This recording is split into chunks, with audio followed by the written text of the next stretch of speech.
At the end of 2009, U.S. President Barack Obama told the nation it was time to renew the fight against the Taliban in Afghanistan.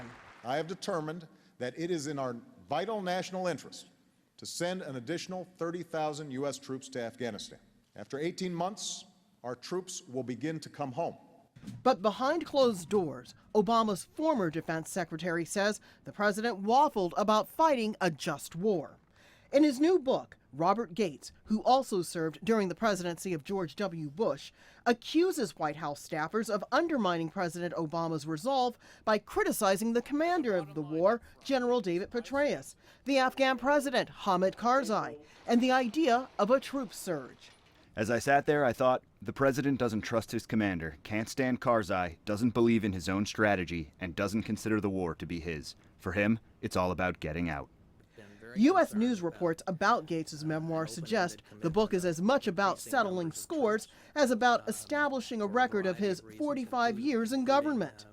Gates also has harsh words for Vice President Joe Biden, a man considered by many to be a foreign policy expert. I think he has been wrong on nearly every major foreign policy and national security issue over the past 4 decades. Gates accuses White House staffers of micromanaging and of being clueless about the realities of war. And he admitted that he at first was opposed to the raid that led to Osama bin Laden's death in May 2011. Still, some observers say Gates' frankness should not be a surprise. Former Secretary Gates is above the fray. First of all, he knows he'll never serve in Washington again. Number two, he served honorably for a number of administrations on both sides of the aisle.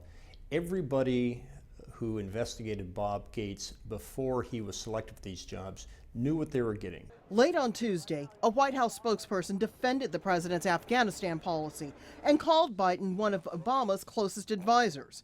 But given that Gates is nearly 70 years old and officially retired, it is possible he doesn't care what anyone thinks, even a president whose intellect and judgment Gates says he admires.